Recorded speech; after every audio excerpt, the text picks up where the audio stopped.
to the rafters Sunday as the team hosts the Cavaliers, and Paul Pierce joins the Legends at TD Garden. His number 34 will be retired as Pierce led the C's back to championship status in 2008 and was named the Finals MVP. So for more on the Celts this season, we bring in Sherrod Blakely of NBC Sports Boston. Thank you so much for taking the time. Can you hear us? Yes. Not a problem. How you guys doing? There you are. We're good. We're good. But things have changed a little bit in the last 48 hours. So I guess this night is now going to be all about Paul Pierce, huh? Yes, we are. They just finished the press conference for Paul Pierce, and I am among the many who is basking in the Paul Pierce afterglow. Nice.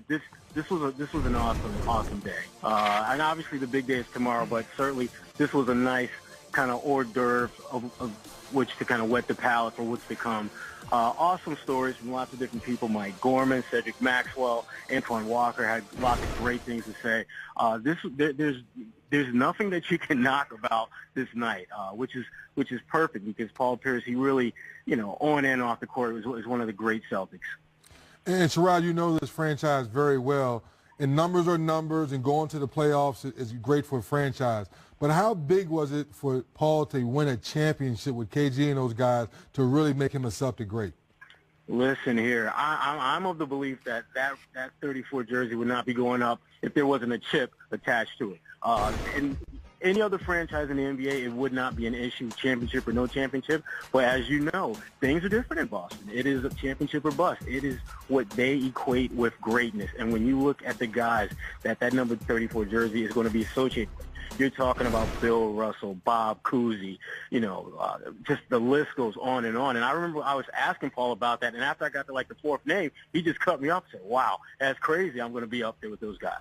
But it's not crazy because Paul has earned the right and the distinction to be one of the greats. He's been that valuable to this franchise, no question. Sherrod, it's a great day, great honor for Paul, and obviously much deserved. But we're at a point in time where we're honoring him. Has anybody reflected on his journey to the championship, especially when Kevin Garnett and Ray Allen came to the team, how they were able to mesh, and his own maturity throughout the last half of his career? Oh, absolutely. He talked a little bit about that tonight. And when you look back at his career pre-title, he went through some things, and those are his words. He went through some things, and there's the ups and downs with Patino. There's the stabbing. There's the losing. Almost wind up being traded to Dallas. I mean, there were so many things that had they had one or two things going a different way, we wouldn't be having this conversation about him being one of the all-time great Celtics. And he is appreciative of that. I think he understands how fortunate he was. And then, you're going all the way back to his background. I mean, kid from Inglewood, grew up in the shadow of the Lakers, loved the Lakers, and you go play for Boston? Come on.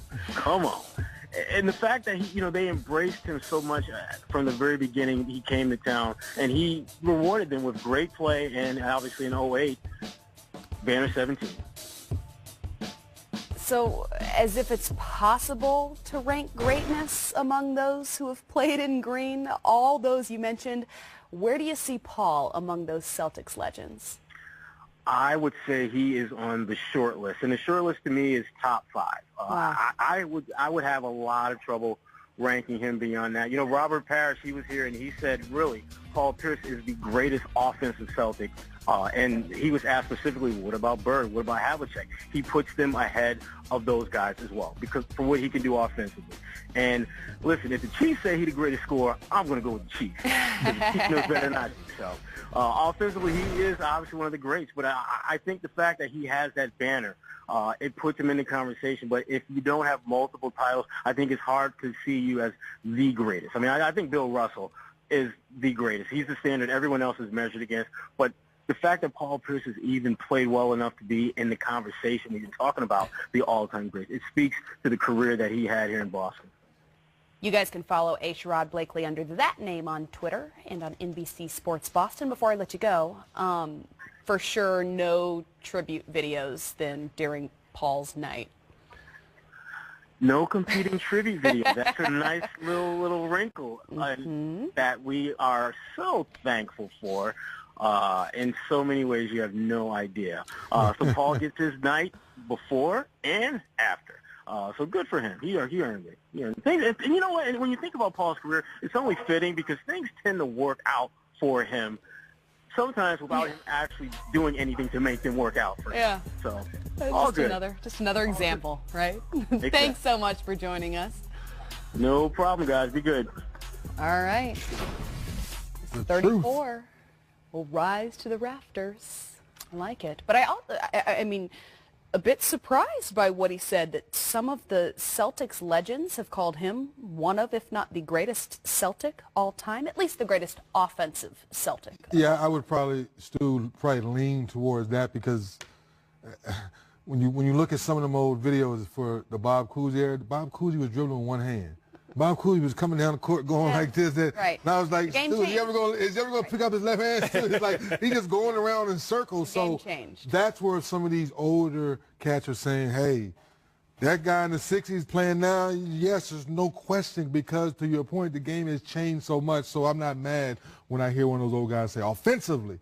Now, we know Bill Russell defensively is the best hands down, period. Yeah, without question. But 3D, I'm gonna come clean. You'll come clean? I'm come clean. What? Okay, so 1998 draft. Uh-huh.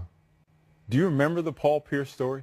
I was a general manager in Vancouver at the time, and we worked Paul Pierce out. He was one of our top. We had the number 2 pick in the draft. How? No, Mike Bibby. Oh, because we needed a point guard. That's right. Okay. And because they thought Paul Pierce was going to go in the first 4 picks and didn't, Rafe LaFrentz followed and Antoine Jamison. He dropped to 10.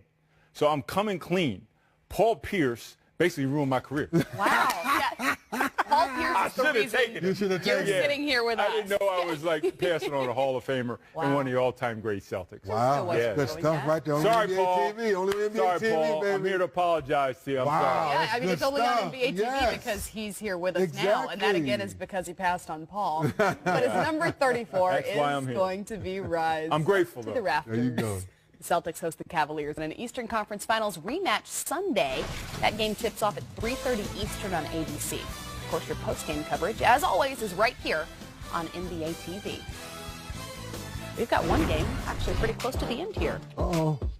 And it got a lot closer than it was. Once a 20-plus point lead early in this game, the Pelicans now up